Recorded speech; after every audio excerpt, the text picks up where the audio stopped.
Selamat siang Bapak Ibu semua. Mohon maaf untuk hari ini Bapak Ibu semua kegiatannya saya ganggu karena ada tugas dari calon guru penggerak, yaitu untuk melakukan diseminasi kepada Bapak Ibu semua tentang menumbuhkan budaya positif, gitu ya. Nah, Bapak Ibu, budaya positif ini memang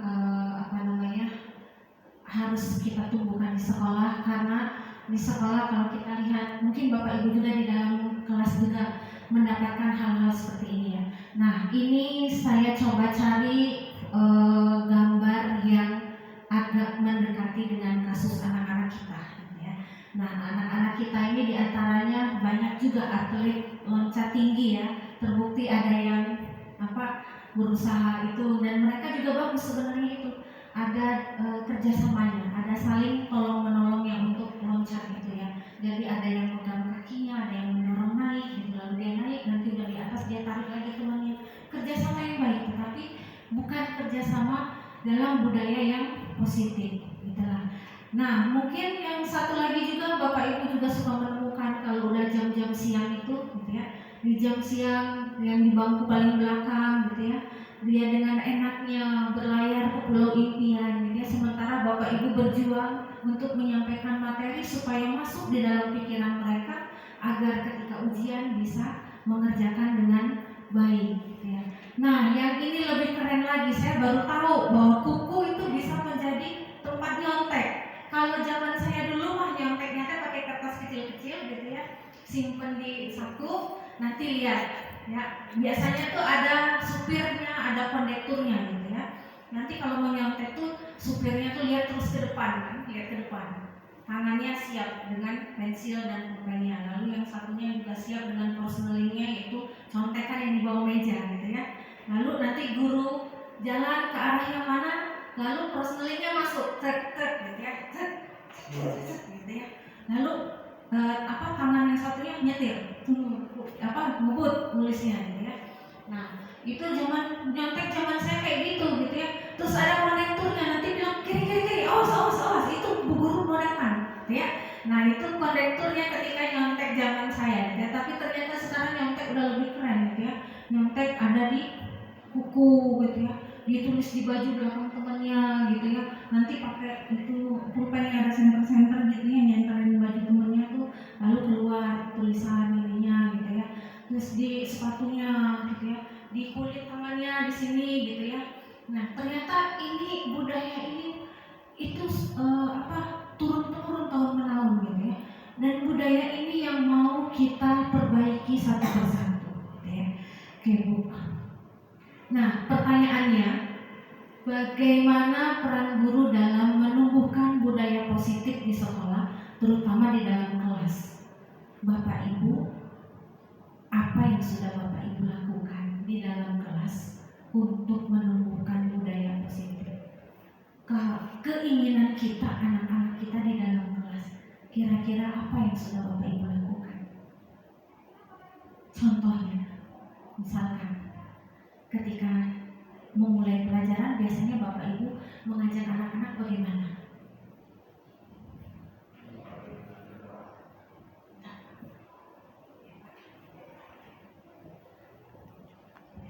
Dengan Bapak? Dengan Bapak Deputi Sesmega ya. Mungkin salah satu kegiatan positif yang diawali itu dengan berdoa sebelum memulai pembelajaran, seperti itu, untuk dimudahkan dalam proses pembelajaran. Oke, ada lagi nggak Pak Bu yang sudah dilakukan? Boleh sampaikan? Ada Pak? Pasti banyak ya yang sudah kita lakukan ya. Berdoa pertama, lalu kemudian membuat kesepakatan. Pernah nggak membuat kesepakatan? Ya, kita buat kesepakatan bahwa dalam mata pelajaran saya harus seperti ini ya. Lalu konsekuensinya apa ya. Nah, kemudian pertanyaan lagi, dapatkah kita mengontrol mereka untuk berlaku baik? Bisa nggak kita kontrol murid-murid kita supaya mereka berlaku baik? Bisa? Bisa. Yakin Pak, Bu? Yakin ya? Yakinlah gitu ya, kan kita mau murid yang terbaik gitu ya. Oke, lanjut Bu. Oke. Nah, ini yang sering terjadi miskonsepsi tentang makna kontrol.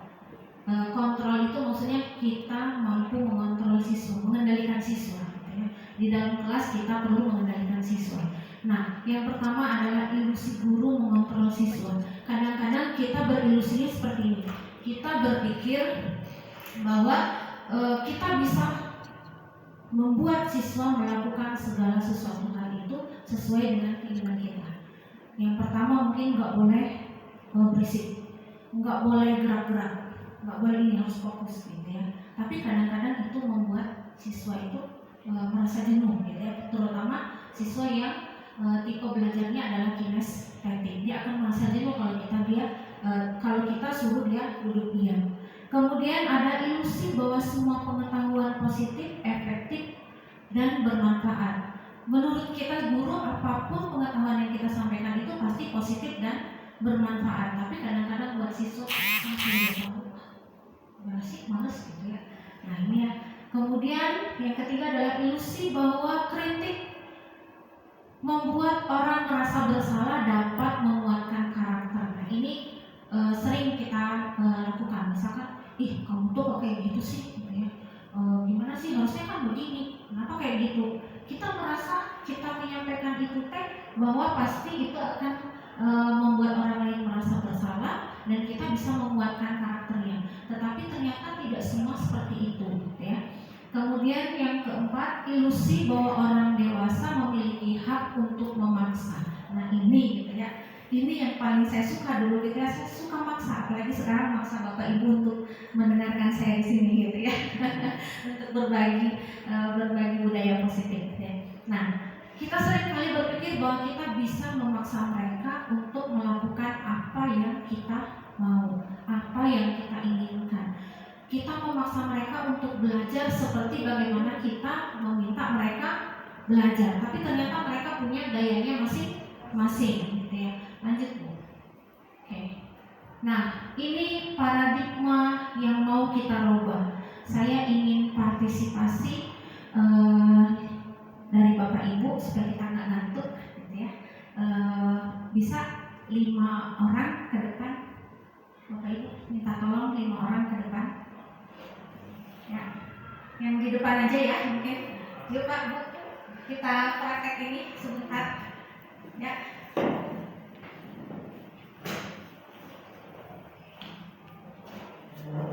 Kita jajar aja.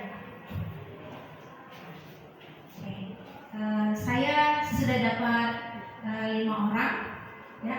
Nah 5 orang ini saya akan ajak Bapak Ibu mempraktekkan paradigma kegiatan kepalan tangan. Kalau kepalan tangan kita gini ya. Nah, gini. Nah, saya butuh 1 orang yang mau untuk mengepal tangannya. Siapa yang mau mengepal tangannya? Siapa? Ibu. Ya, Ibu coba mengepal tangan. Ya. Oke, nanti yang lainnya akan saya beri tugas untuk merayu, mengancam, menghardik, memarahi, apapun boleh dilakukan untuk merayu Ibu Nunin supaya mau membukakan tangannya. Nah, Ibu Nunin saya minta untuk menyimpan di dalam tangannya itu hal yang paling berharga dalam hidup Ibu Nunin. Ya, hal yang paling berharga dalam Ibu Nunin. Mangga Bu, Ibu kesini Bu. Ya, di sini Bu. Sekarang dibayangkan Bu, yang paling berharga dalam hidup Ibu yang gak boleh diambil orang lain Bu, Ibu genggam kuat-kuat di tangan Ibu. Ya, nanti Bapak Ibu berempat bertugas memaksa Ibu Nunin untuk membuka kepala tangannya. Ya. Ya, tapi Bapak-bapak tidak boleh pegang ya, boleh dari jauh saja. Ya, ya silakan Bapak-bapak, Ibu-ibu yang berempat pikirkan caranya bagaimana untuk supaya Ibu Nunin mau membuka tangannya.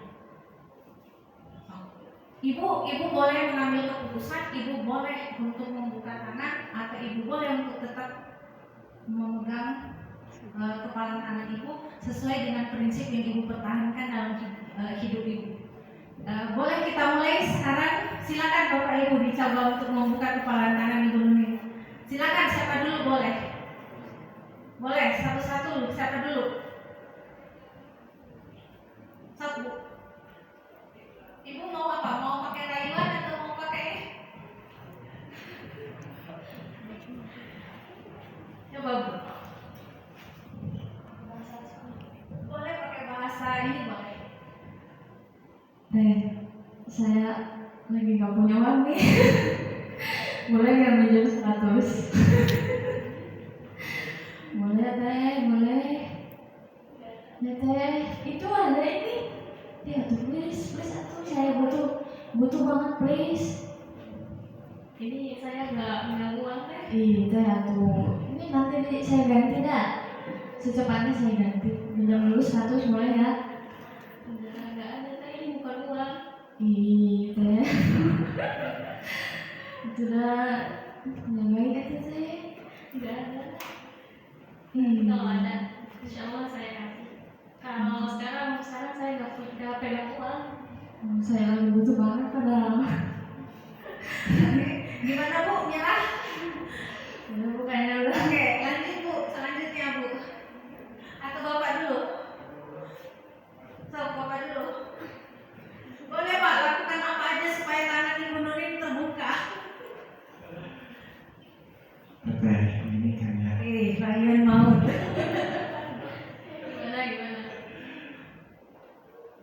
Gimana? Kan istri saya tuh pengen lahiran ya teh ya. Mau lahiran. Kebetulan saya tuh baru dikeluarkan dari pekerjaannya. Nah, maka dari itu saya minta bantuan banget sama teteh untuk ini biaya rumah sakit istri saya. Gimana Bu? Bolehkah saya minjam uang karena untuk masuk biaya rumah sakit itu sangat besar, sedangkan saya tidak mempunyai uang sebesar itu. Aduh, gimana ya? Tadi juga ada teman yang minjam. Terus kebetulan saya nggak pegang uang sampai sekarang ini, jadi gak bisa. Maaf. Masa gak bisa? Saya sekarang benar-benar gak megang sama sekali uang. Yang tadi juga udah dikasih, soalnya saya juga gak punya gitu. Percaya deh, kan punya uang kata orang-orang. Jadi saya sama teteh pinjamnya Sama siapa kan yang bilang saya punya uang? itu sama Cah Haji Nunung. Dia mah yang suka ngada-ngada. Enggak, kata orang juga benar. Soalnya kita itu orang kaya sebenarnya sekabupaten Kuningan. Amin. Gitu. Amin. Boleh nggak teteh? Iya, itu emang saya sudah bangkrut kebetulan dari kemarin tuh banyak utang juga saya tuh, jadi gak bisa. Jadi nggak bisa ngebantuin nih. Iya, maaf sekali. Ya, ya udah. Terima kasih teteh. Oke, Bu, lanjut Bapak atau Ibu? Aduh, 2 orang belum berhasil ya. Teh, saya kan paranormal ya. Waduh. Dilihat-lihat muka teteh itu ada beberapa kendala sepertinya seperti itu. Tapi untuk lebih memastikan, apakah teteh benar sering mengalami pusing? Tidak. Oh tidak. Sering susah tidur? Tidak juga. Tidak juga. Berarti kendala teteh apa coba? Sampai saat ini belum ada kendala. Belum ada kendala. Oke, saya sebagai paranormal bisa menerawang masa depan melalui garis tangan. Boleh dilihat tangannya? Boleh. Yang sebelah sana. Enggak, tangan ini nggak bisa saya buka. Oh, kenapa itu? Nggak tahu susah apa. Oh, susah ya. Sebenarnya saya tuh bisa menerawang seseorang tapi harus dari garis tangan yang sebelah kanan, Bu. Saya nggak mau di ramal juga. Oh, nggak mau ya udah. Terima kasih. Oke, lanjut Bu. Sok Bu, sedikit aja. Oke. Iya, gimana? Ini lebih lembut ya merayu. teh nggak makan udah seminggu. Aku mau minum uang boleh? Aduh kalau uang nggak ada, tapi kalau makanan ada di rumah yuk kita makan. Bisa yuk. Kebetulan adik saya juga belum makan tetehnya, nggak apa-apa bawa aja nih. Bawa aja. Kita jalan lagi teteh kalau rumah sakit. Siapa? Adik saya harus dibawa ke rumah sakit teteh. Kalau itu mas saya nggak bisa bantu. Kalau makan habis aja, ada makanan di rumah. Harusnya kalau nggak bisa kalau masalah uang teh, saya juga lagi susah kan. Gimana Bu? Berhasil? Enggak, Pak.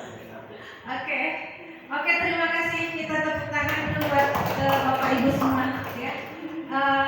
Oke, yang 4 boleh duduk dulu, tapi yang menggenggam tangan saya mau tanya ini gitu. Bu, sebenarnya apa sih Bu yang Ibu genggam? Apa sih Bu yang Ibu genggam kalau kita boleh tahu?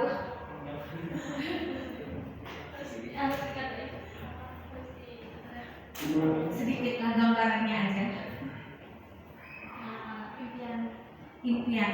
Oke. Ternyata yang digenggam oleh Ibu Nuning adalah impiannya.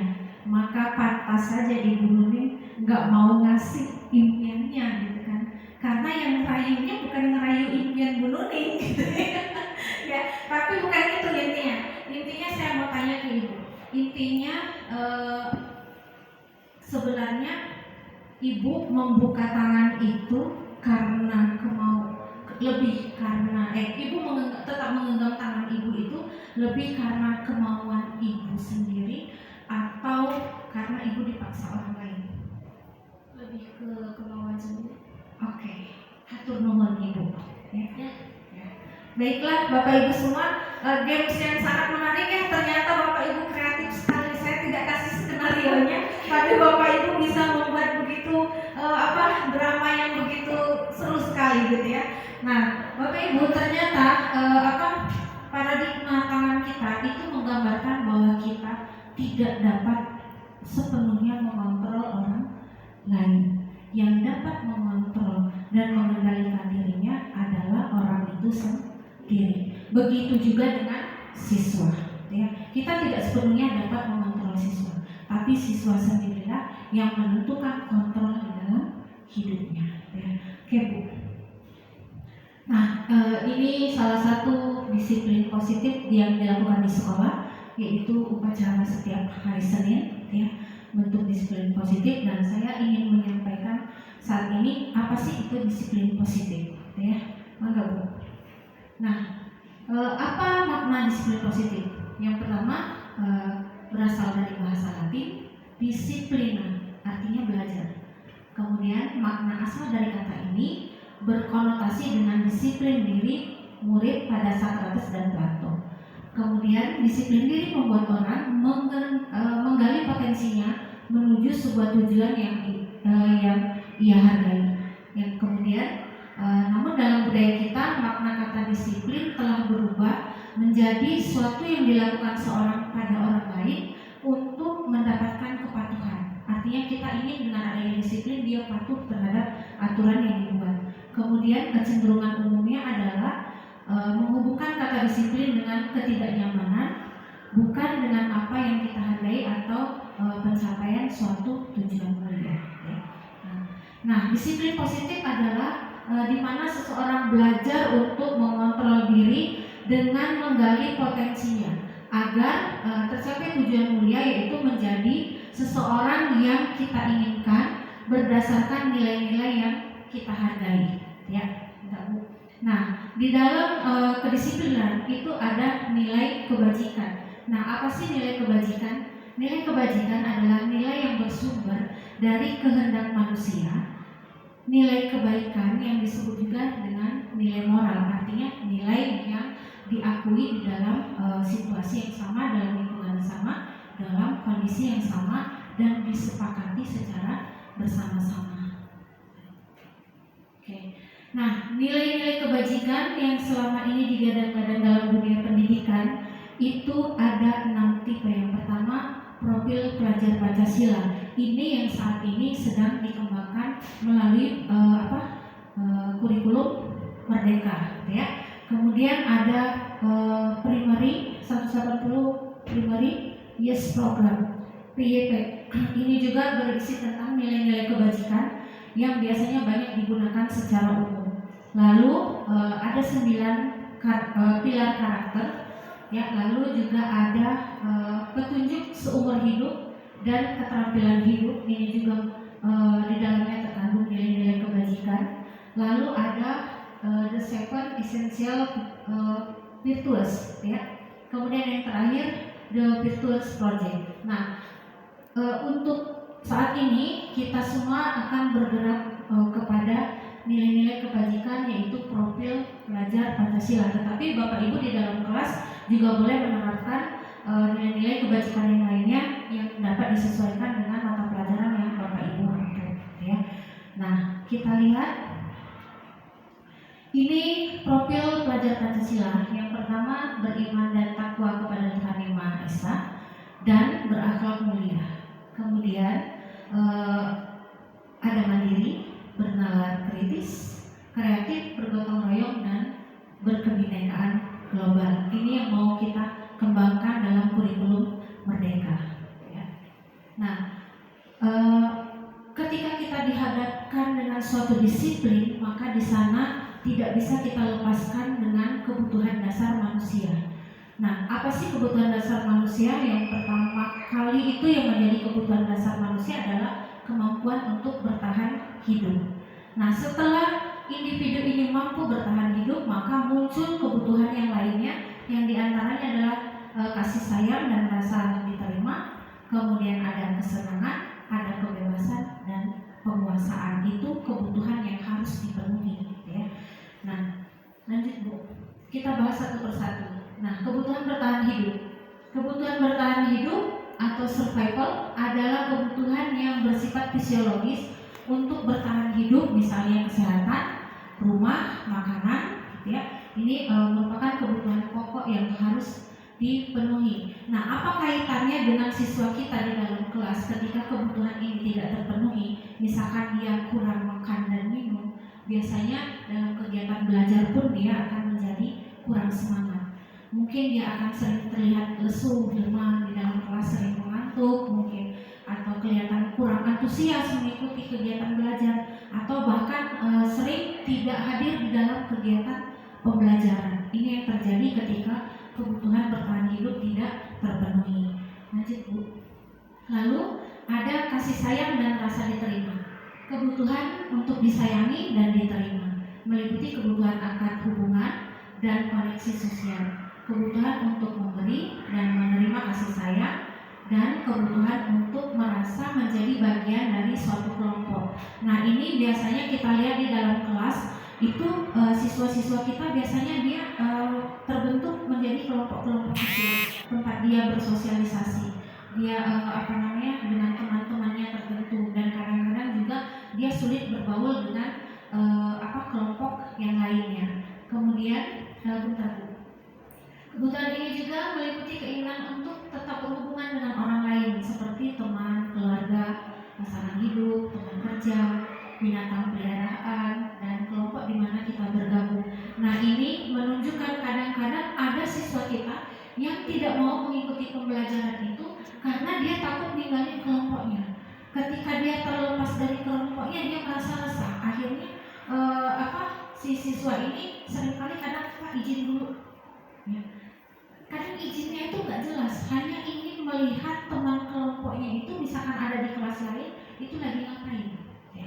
Dia berjalan-jalan, gitu ya, karena di dalam kelasnya mungkin dia tidak mendapatkan rasa kasih sayang dari teman-temannya, atau dari guru pengajarnya dia merasa kurang diterima oleh guru yang mengajar, gitu ya. Mungkin kadang-kadang karena saking banyaknya anak, gitu ya, kita lupa yang ini belum kita tanya kadang-kadang, gitu ya. Atau kadang-kadang ini dari aura-auranya itu gak enak banget gitu dilihat, jadi kita lewatin, gitu ya.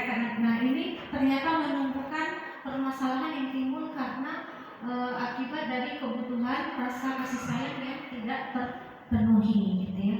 Oke, minta tolong Bu. Nah, lalu kemudian ada kebutuhan penguasaan. Penguasaan ini adalah kebutuhan pengakuan atas kemampuan.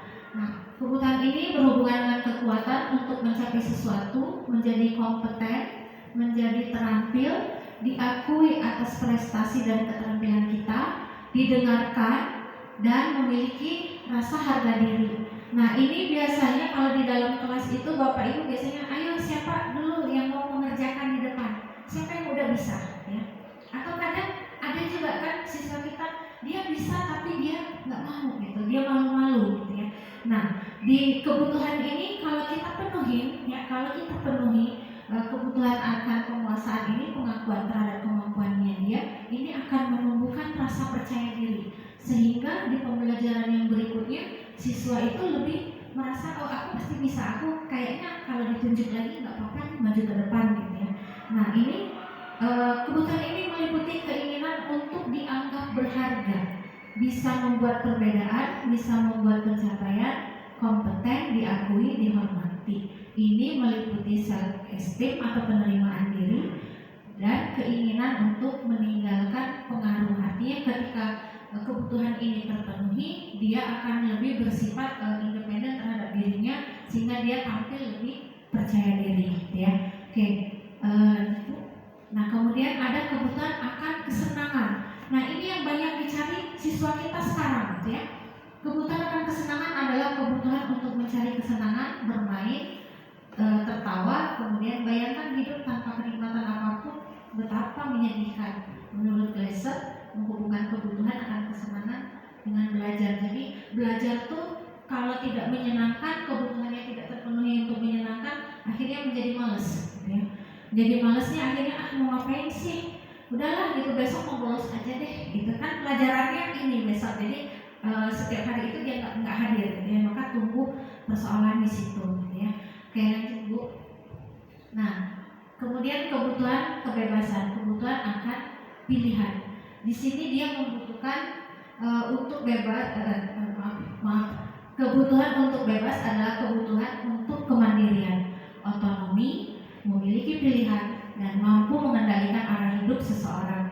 Anak dengan kebutuhan kebebasan yang tinggi menginginkan pilihan, mereka perlu bergerak, suka mencoba-coba, tidak terlalu terpengaruh orang lain, senang mencoba hal baru yang menarik. Nah, kebebasan dan kesenangan tadi biasanya diekspresikan mereka di dalam kelas itu ketika guru mengajar, dia sibuk dulu pegang HP. Kalau HP-nya nggak suruh kita kumpulin gitu ya, misalnya dia pegang HP, terus dia main, dia mabal di situ ya. Karena kebutuhan dia akan kesenangan tidak terpenuhi di dalam kelas, dia akhirnya mencari kesenangan di luar pembelajaran di kelas. Dan ini menjadi persoalan ketika kita akan menumbuhkan budaya positif ya. Oke Bu. Nah ini teori motivasi perilaku manusia. Motivasi itu ada dua, motivasi eksternal dan motivasi internal. Nah untuk motivasi eksternal, yang pertama yang paling dasar itu adalah untuk menghindari ketidaknyamanan atau hukuman apa yang akan terjadi bila saya tidak melakukannya. Jadi masih merupakan efek dari luar diri gitu. Ketika dia melakukan sesuatu itu, dia berpikir apa sih akibatnya buat saya? Kalau saya nurut apa sih akibatnya? Jadi saya termotivasi ketika saya tahu ketika saya melakukan itu saya dapat hadiah. Mungkin Bapak Ibu juga pernah di dalam kelas itu memberikan hadiah. Siapa yang bisa menjawab pertanyaan saya kasih beng-beng nih ya. Atau saya kasih coklat tos nih ya.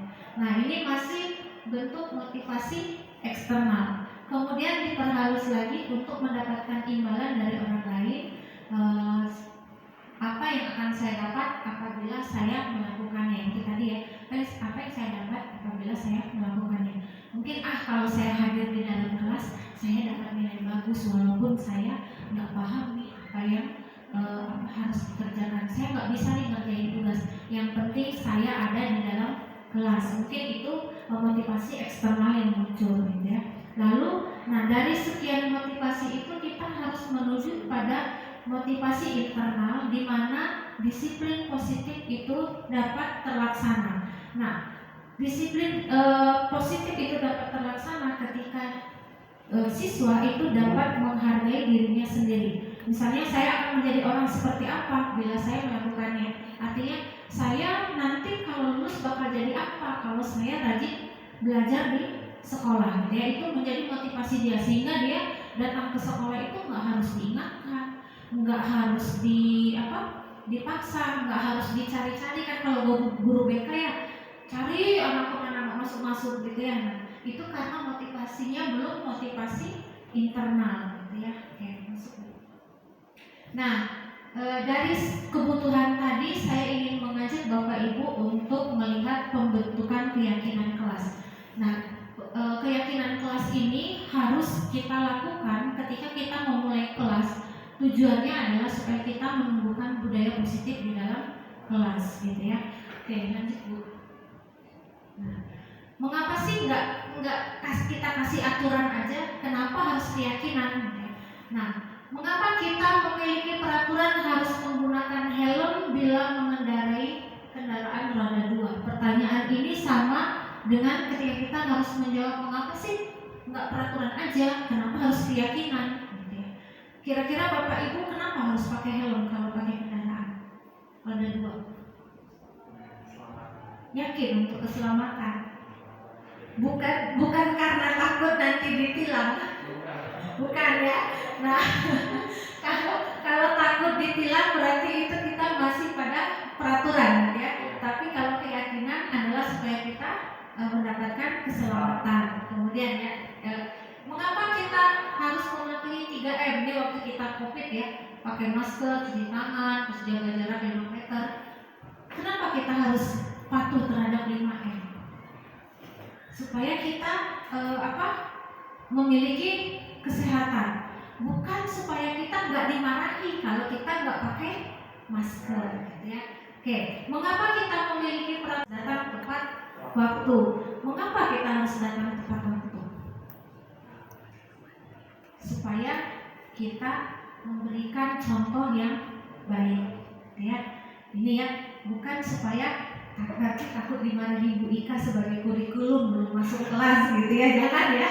Itu motivasi eksternal. Kalau internalnya berarti supaya saya bisa memberikan contoh yang baik kepada siswa. Oke, lanjut. Nah, ini sekupan pembentukan budaya positif. Yang pertama itu kita bentuk melalui peraturan kelas. Peraturan kelas itu adalah dasarnya kita membuat keyakinan kelas. Aturannya misalkan kita sampaikan, aturannya di dalam kelas saya tidak boleh misalkan makan minum besar. Artinya dia buka makannya dari rumah, kita ngajar terus dia makan, ya. Kan itu nyebelin banget ya. Tapi ketika dia misalkan di dalam dia sambil nyemil gitu, oke boleh lah gitu ya. Atau dia sambil buka permen, atau dia sambil minum sesekali gitu. Nah itu diperbolehkan. Nah dari peraturan kelas ini kita bentuk menjadi sebuah keyakinan kelas. Keyakinan kelas adalah kesepakatan yang nilai-nilai kebajikan yang disepakati secara bersama-sama di dalam kelas. Kemudian dari keyakinan kelas ini, dari kelas kemudian merambah lagi ke dalam bentuk lingkungan sekolah, maka ini menjadi lingkungan positif. Nah, ketika seluruh lingkungan sekolah melaksanakan dan selalu dilaksanakan tanpa harus diingatkan lagi, nah ini menjadi budaya positif. Oke, lanjut. Oke, kira-kira nih Bapak Ibu kebaca nggak? Coba kita analisa mana yang merupakan keyakinan kelas. Ya, semuanya kesepakatan. Yang pertama, datang tepat waktu, mengucapkan salam, menjaga kebersihan sekolah, terus berdoa sebelum dan sesudah kegiatan, aktif dalam pembelajaran, kemudian tertib. Yang sebelahnya, sebelah apa itu ya, kanan ya, kanan, kami guru dan murid yang saling menyayangi. Terus kami murid yang semangat belajar. Kami murid yang peduli dengan teman-teman. Mana kira-kira yang keyakinan? Yang kiri atau yang kanan? Yang merupakan keyakinan? Yang kiri atau yang kanan? Kanan, kiri. Kanan. Mengapa? Karena yang itu peraturan. Kata. Iya. Yang mana Pak? Menurut saya yang keyakinan kelas itu yang kanan Bu, karena yang kiri itu masih sebatas peraturan. Peraturan. Oke.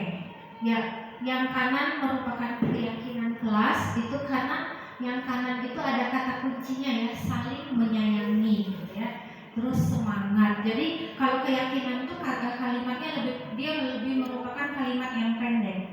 Kalau peraturan itu bisa kalimat yang pendek, bisa kalimat yang panjang ya. Oke, lanjut Bu. Nah, ini kita lihat satu-satu. Peraturan. Perbedaan peraturan dan keyakinan kelas. Yang pertama, kalau peraturan itu kita selalu bilang ini ke situ. Selalu kembalikan buku pada tempatnya. Nah, ketika menjadi keyakinan kelas, maka berubah menjadi tanggung jawab. Kemudian dilarang mengganggu orang lain. Keyakinan kelasnya menjadi menghormati orang lain. Kemudian hadir di sekolah 15 menit sebelum pembelajaran dimulai. Keyakinan kelasnya menghormati orang lain dan berkomitmen. Kemudian dilarang melakukan kekerasan. Keyakinan kelasnya keselamatan dan menghormati orang lain. Kemudian dilarang menggunakan narkoba. Ini nggak boleh banget ya. Terus ini merupakan keyakinan kelas tentang kesehatan. Kemudian bergantian atau menunggu giliran. Nah, ini yang paling susah ya kadang-kadang. Nah, keyakinan kelasnya adalah menghormati orang lain atau dan juga bersabar. Kemudian gunakan masker. Keyakinan kelasnya kesehatan dan keselamatan. Kemudian jangan berlari di kelas atau koridor. Ini sering anak-anak yang di atas itu ya, kalau saya lagi di bawah itu lari dulu, aduh gitu ya, jantungan gitu ya. Nah, ini ternyata melanggar keyakinan kelas tentang keselamatan dan keamanan gitu ya. Oke. Nah, apa sih, kita dari tadi udah ngomong banyak tentang kebutuhan, kemudian keyakinan kelas. Apa sih yang harus kita lakukan untuk membentuk keyakinan kelas? Yang pertama, kita identifikasi dulu impian para murid tentang kelas yang kita kelola itu seperti apa. Misalnya dalam kelas bahasa Indonesia, misalkan murid ingin seperti apa nih gitu ya. Dalam kelas PAI murid ingin seperti apa nih gitu ya. Dalam bahasa Inggris, bahasa Sunda, murid ingin seperti apa gitu ya. Lalu kemudian apa yang ingin mereka rasakan ketika mengikuti pembelajaran. Terus apa yang ingin mereka dengar dan apa juga yang ingin mereka lihat. Kemudian langkah kedua adalah menentukan nilai kebijakan. Itu saya salah ketik ya, nilai kebajikan harusnya. Kebijakan dan kebajikan itu berbeda gitu ya. Nah, nilai kebajikan untuk mewujudkan keadaan kelas ideal ya. Idealnya kelas kita harus gimana nih gitu kan. Kemudian setelah terkumpul nilai kebajikan yang diinginkan, kita masuk pada langkah untuk menyepakati keyakinan bersama yang diterapkan di kelas. Nah, keyakinan ini nanti yang akan kita jadikan landasan untuk mengingatkan siswa ketika mereka melanggar, sehingga ketika kita mengingatinnya, siswa akan tahu, oh iya saya melakukan pelanggaran. Tapi kalau kita nggak punya keyakinan, di awal kita nggak punya keyakinan, ketika kita mengingatin siswa, menganggapnya apa sih? Kemarin aja nggak dibahas, apa sih? Peraturannya apa sih? Keyakinannya kan gitu ya. Kemudian sosialisasikan kesepakatan. Ini bisa kita tempel di papan pengumuman kelas, di mading kelas, atau kita bikin flyernya, atau juga kita sebarin di media sosial yang ada di dalam kelas. Kadang-kadang anak-anak tuh lebih kreatif dari kita gitu ya. Oke. Nah, jika terjadi pelanggaran keyakinan kelas, apa yang harus kita lakukan? Kira-kira Pak, apa yang Bapak lakukan ketika terjadi pelanggaran keyakinan kelas atau pelanggaran aturan di kelas? Apa Bu kira-kira Bu? Saya belum dengar suara ibu-ibu ya. Dengar dulu. Bu.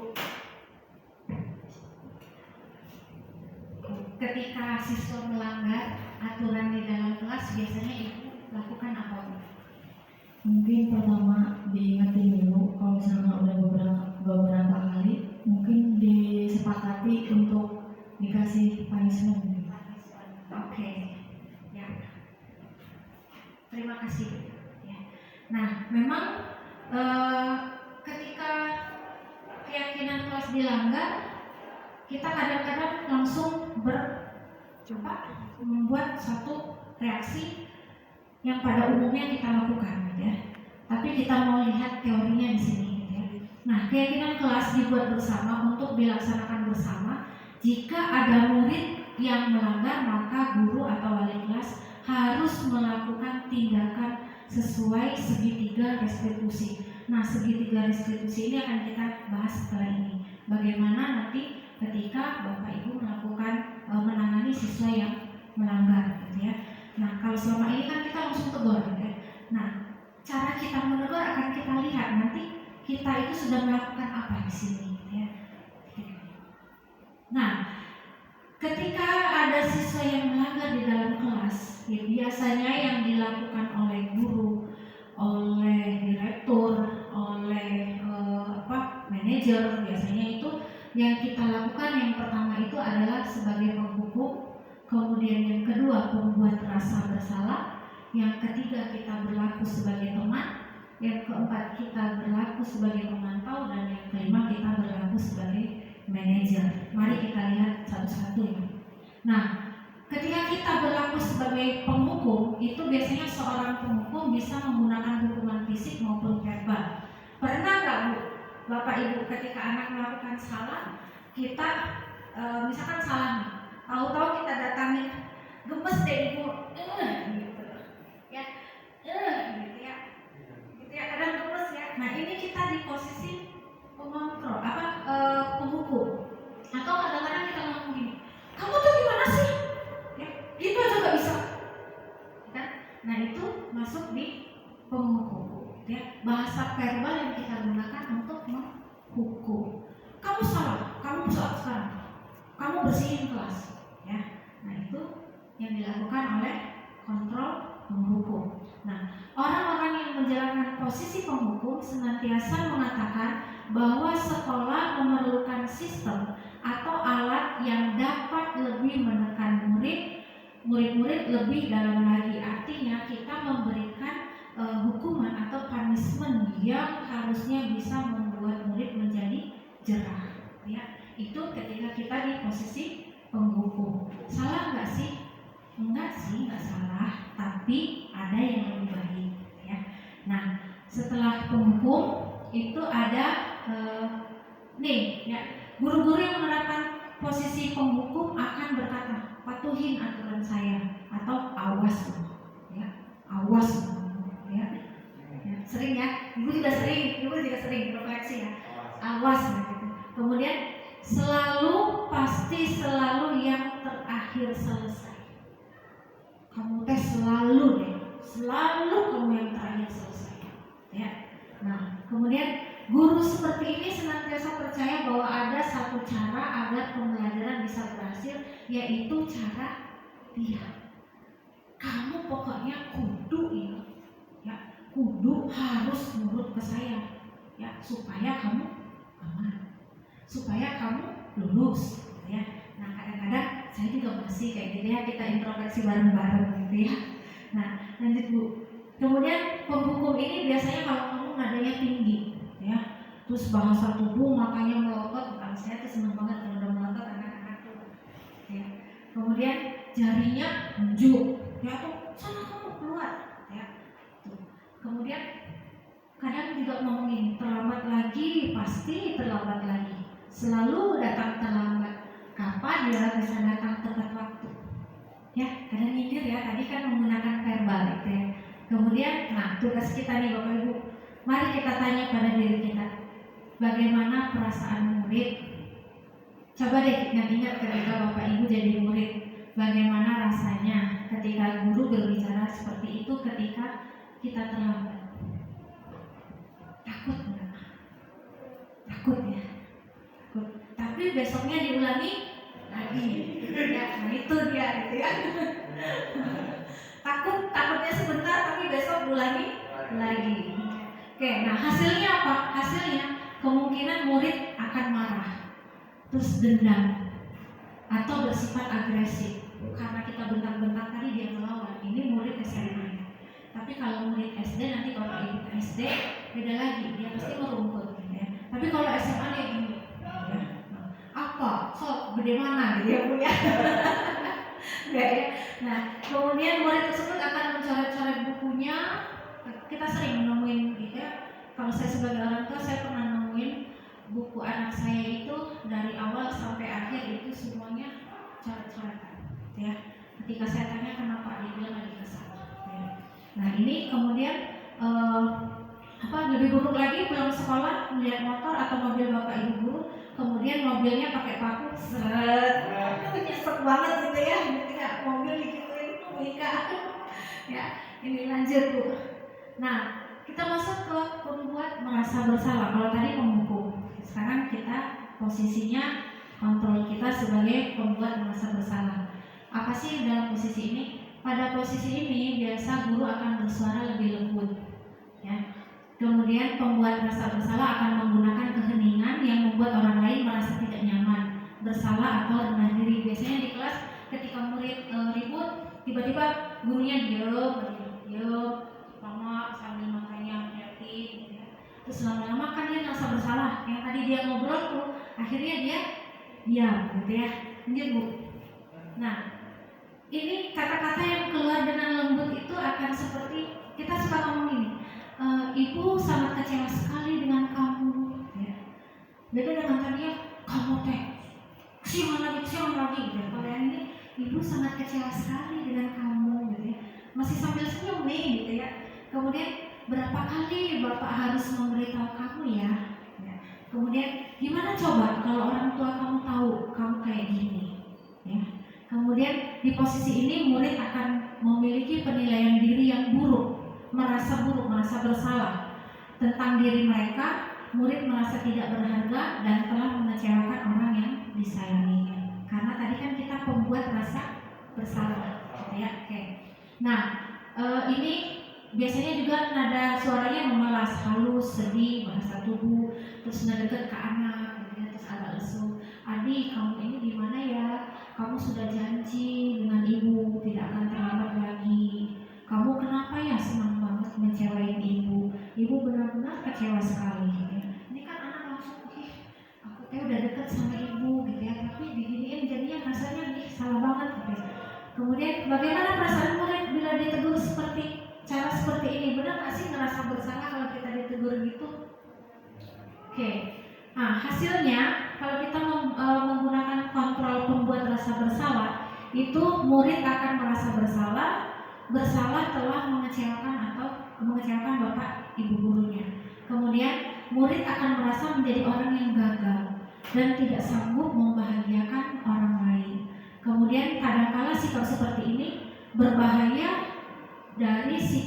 lebih berbahaya dari sikap menghukum, karena emosi akan tertanam rapat di dalam.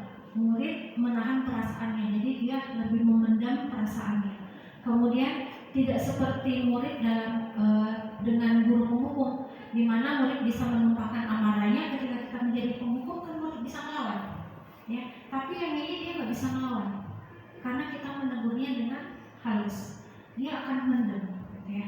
Nah, kemudian murid bisa menumpahkan amarahnya walaupun dengan cara negatif, ya.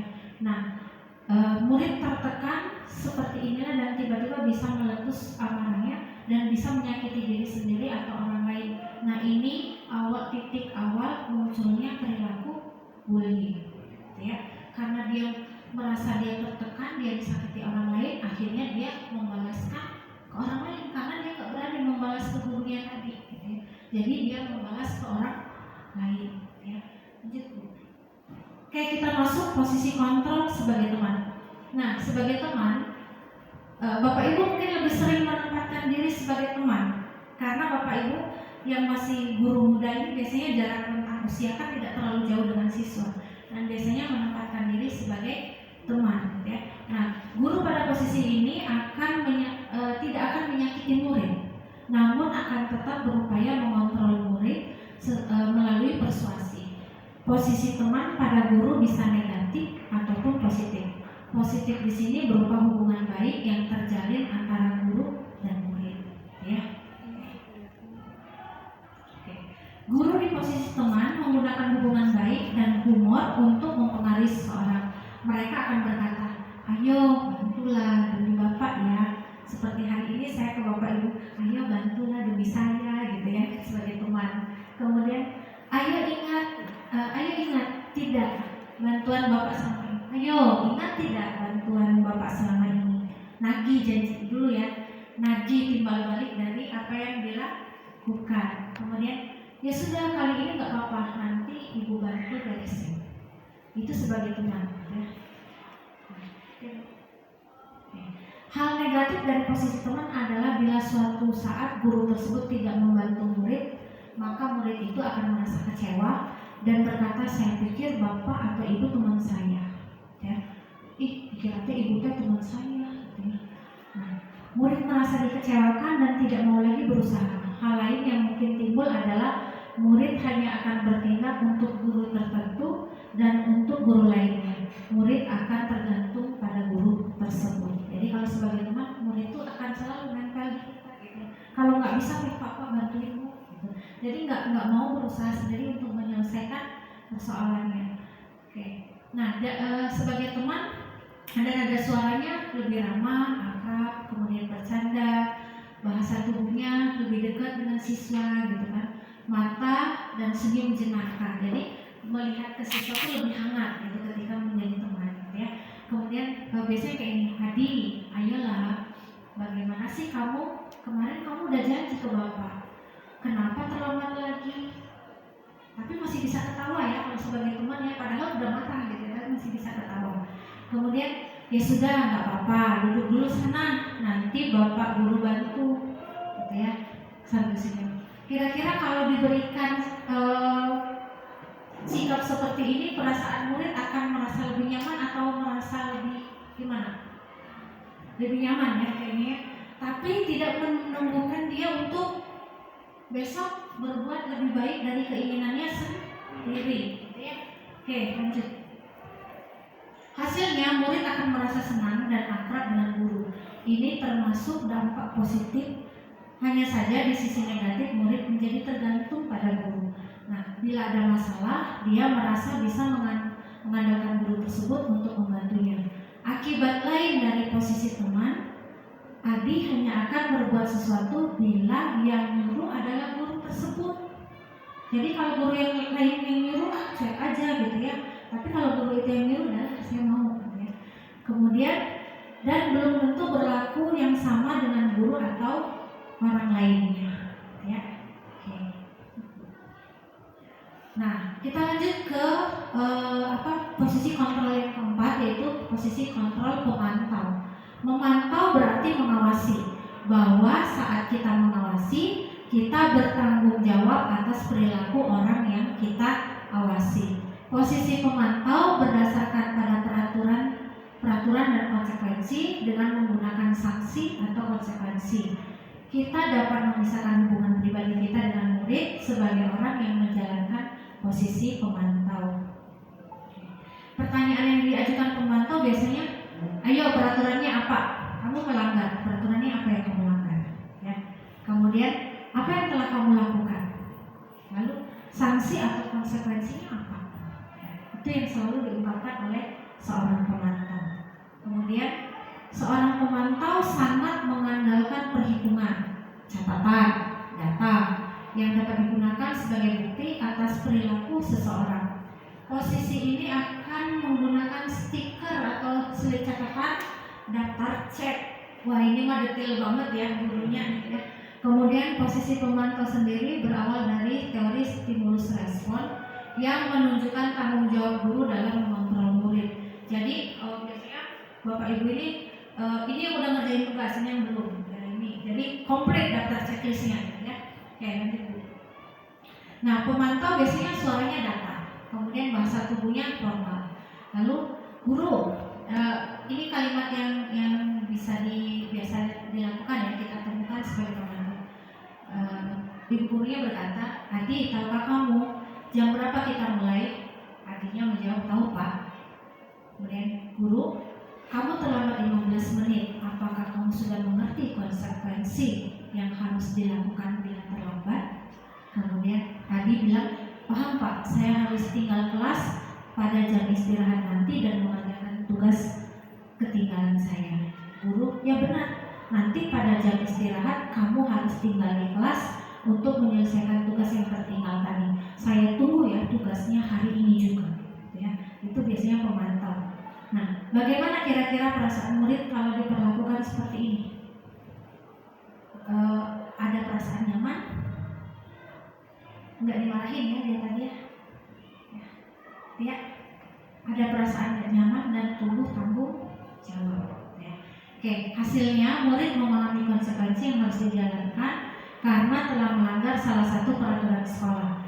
Guru tidak menunjukkan suatu emosi yang berlebihan, menjadi marah atau membuat merasa bersalah. Murid tetap dibuat tidak nyaman, yaitu dengan harus tinggal di kelas pada waktu jam istirahat dan mengerjakan tugas. Guru tetap harus memantau murid pada saat mengerjakan tugas di jam istirahat karena murid tidak bisa ditinggal seorang diri. Artinya dia tetap ada ketergantungan. Ya, oke. Nah, ini posisi yang terakhir adalah posisi manajer. Posisi di mana guru berbuat sesuatu bersama dengan murid, mempersilahkan murid mempertanggungjawabkan perilakunya, mendukung murid agar dapat menemukan solusi atas permasalahannya sendiri. Kemudian murid diajak untuk menganalisis kebutuhan dirinya maupun kebutuhan orang lain. Di sini penekanan bukan pada kemampuan membuat konsekuensi, namun dapat berkolaborasi dengan murid bagaimana memperbaiki kesalahan yang ada. Seorang manajer akan berkata, apa yang kita yakini? Kembali ke nilai keyakinan kelas ya. Apa yang kita yakini? Kemudian, apakah kamu meyakininya? Jika kamu meyakininya, apakah kamu bersedia untuk memperbaikinya? Ya. Jika kamu memperbaiki hal ini, hal ini menunjukkan apa tentang dirimu? Terus, apa rencana kamu untuk memperbaiki hal ini? Tugas seorang manajer bukanlah untuk mengatur perilaku seseorang, kita membimbing murid untuk dapat mengatur dirinya sendiri. Seorang manajer bukannya memisahkan murid dari kelompoknya, tetapi mengembalikan murid tersebut ke kelompoknya dengan lebih baik dan kuat. Artinya murid dapat bertanggung jawab. Nah, biasanya manajer akan dengan nada suara yang tulus, bahasa tubuh yang tidak kaku, terus mendekat ke murid. Kalimatnya kayak gini gambarannya. Guru, Adi, apakah kamu mengetahui jam berapa sekolah dimulai? Kemudian Adi, tahu Pak, jam 7. Kemudian, ya jadi kamu terlambat. Kira-kira bagaimana kamu akan memperbaiki masalah ini?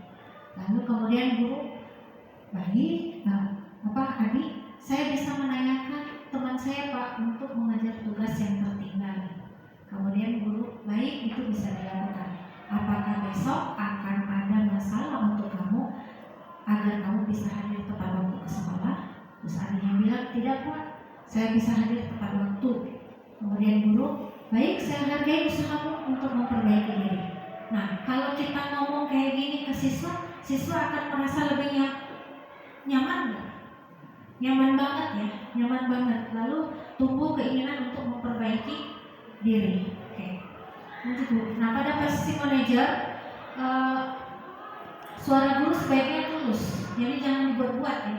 Tulus, benar-benar dari hati yang paling dalam ya. Nah, tidak perlu marah, tidak perlu meninggikan suara, apalagi menunjuk-nunjuk ke murid ya. Kemudian berkacak pinggang, tapi saya senang ini ya, gitu, sambil murid pinggang. Tapi bukan berkacak pinggang, sebenarnya murid pinggang udah tua. Nah, ini ya, kita jangan sambil berkacak pinggang ya, atau bersikap seolah-olah nyesal, nampak sedih sekali akan perbuatan murid, ataupun bersenda gurau menempatkan diri sebagai teman murid ya.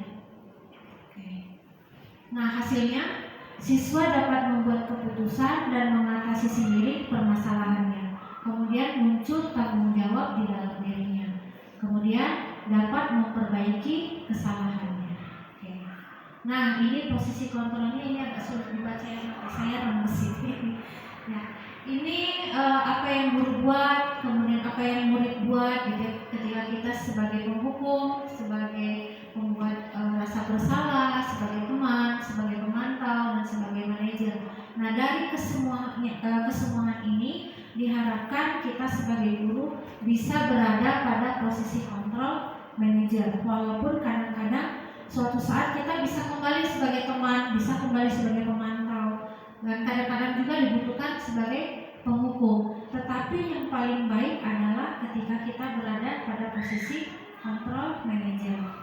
Ya, lanjut Bu. Nah, tadi kita sudah pada posisi kontrol diri sebagai seorang guru. Kita masuk kepada segitiga restitusi tadi. Nah, ketika murid melakukan kesalahan, apa yang harus kita lakukan? Nah, yang kita lakukan adalah melakukan segitiga restitusi untuk supaya kita dapat membuat murid memperbaiki dirinya sendiri. Oke, menurut Gossen, restitusi adalah proses menciptakan kondisi bagi murid untuk memperbaiki kesalahan mereka sehingga mereka bisa kembali kepada kelompok mereka dengan karakter yang lebih kuat. Restitusi juga adalah proses kolaboratif yang mengajarkan murid untuk mencari solusi permasalahan mereka dan membantu murid berpikir tentang orang seperti apa yang mereka inginkan dan bagaimana mereka harus memperlakukan orang lain. Oke. Nah, ini dia gambar segitiga restitusi. Itu pada segitiga yang paling dasar adalah menstabilkan identitas. Kemudian yang sebelah kanan itu menanyakan keyakinan. Kemudian yang sebelah kiri adalah validasi kebutuhan. Nah, kenapa segitiga ini tadi untuk mencapai segitiga ini tadi panjang sekali yang dipaparkan, karena memang untuk masuk ke sini kita harus menyiapkan diri secara penuh sebagai seorang guru. Oke, lanjut Bu. Nah, pada sisi pertama menstabilkan identitas. Bagian dasar dari segitiga bertujuan untuk mengubah identitas anak dari orang yang gagal karena harus melakukan kesalahan menjadi orang yang sukses. Itu tujuannya. Kemudian anak yang melanggar peraturan karena sedang mencari perhatian adalah anak yang sedang mengalami kegagalan. Nah, kemudian dia mencoba untuk memenuhi kebutuhan dasarnya namun ada benturan. Kalau kita mengkritik dia, maka kita akan tetap membuatnya dalam posisi gagal. Kalau kita ingin dia menjadi reflektif, maka kita harus meyakinkan si anak bahwa dia pasti bisa memperbaiki diri. Oke. Nah, meyakinkan si anak dengan cara mengatakan kalimat-kalimat ini. Nah, berbuat salah itu nggak apa-apa. Ya, tidak ada manusia yang sempurna. Saya juga pernah melakukan kesalahan seperti itu. Kita bisa selesaikan ini. Bapak atau Ibu tidak tertarik mencari siapa yang salah, tetapi Bapak atau Ibu ingin mencari solusi dari permasalahan ini. Kamu berhak merasa begitu. Kemudian apakah kamu sedang menjadi teman yang baik buat dirimu sendiri? Nah, lalu sisi kedua, validasi tindakan yang salah. Nah, pada validasi ini kita menanyakan kebenaran dari tindakan sikap perilaku yang dimunculkan untuk mengecek kebenaran dan melihat alasan dari munculnya tindakan sikap dan perilaku tersebut. Misalkan gini, lanjut. Nah, sini kita bilang ke dia, padahal kamu bisa melakukan yang lebih buruk dari ini ya. Saya bilang, kamu pasti punya alasan mengapa kamu melakukan hal itu. Kemudian kamu patut bangga pada dirimu sendiri karena kamu telah melindungi sesuatu yang penting buatmu. Misalkan dia berantem, ya, dia mempertahankan diri, dia berantem. Itu kan salah dirimu sendiri karena kamu telah melindungi sesuatu yang penting buat kamu. Ya. Nah, kamu boleh mempertahankan sikap itu, tapi kamu harus menambah sikap yang baru. Mungkin ada siswa kita yang beda. Ya. Nah, menurut Stephen ini, ya, bila kita ingin membuat kemajuan, bentar Bu, kita kembali ke atas sedikit lagi Bu, ke gambar segitiga. Nah, ini saya lupa memasukkan ini. Ini validasi kebutuhan. ya. Nah, di validasi kebutuhan itu kita tanyakan ke dia, kamu tentu punya alasan mengapa kamu melakukan itu, ya, dari perilakunya tadi. Lalu dia akan menjawab. Kemudian ada cara nggak yang lebih efektif untuk mendapatkan apa yang kamu butuhkan selain dengan melakukan hal ini. Nah, Bapak Ibu, inilah gambaran ketika kita menghadapi anak yang melakukan suatu permasalahan di dalam kelas kita mungkin atau di luar kelas kita menemukan suatu permasalahan, kita bisa menggunakan segitiga restitusi ini untuk memperbaiki sikap dan perilaku anak, sehingga tidak perlu kita menghabiskan energi dengan marah-marah dan sebagainya, tetapi kita menggunakan segitiga restitusi ini untuk mengendalikan anak supaya memiliki karakter yang kuat di dalam kelompoknya. Jadi dia bisa kembali ke teman-temannya dengan sikap yang lebih baik, ya. Slide terakhir Bu sebelum terima kasih. Nah, Stephen R. Covey, ya, ini Principle Center Leadership, ini mengatakan seperti ini. Bila kita ingin membuat kemajuan perlahan, sedikit-sedikit ubahlah sikap dan perilaku Anda. Namun, bila kita ingin memperbaiki cara-cara utama kita, maka kita perlu mengubah kerangka ajar kita. Ubahlah bagaimana Anda melihat dunia, kemudian bagaimana Anda berpikir tentang manusia. Ubahlah paradigma Anda, skema pemahaman, dan penjelasan aspek-aspek tertentu tentang realitas. Oke, ini materi kita hari ini, Bapak Ibu. Mudah-mudahan kita bisa menerapkan budaya positif di sekolah kita bisa menerapkan keyakinan kelas di kelas kita masing-masing, supaya pembelajaran yang kita lakukan bisa mencapai kemerdekaan dan kebebasan yang membuat siswa-siswa kita dapat meraih impiannya masing-masing. Hatur nuhun, terima kasih. Selamat sore Bapak Ibu semuanya. Terima kasih banyak. Ya,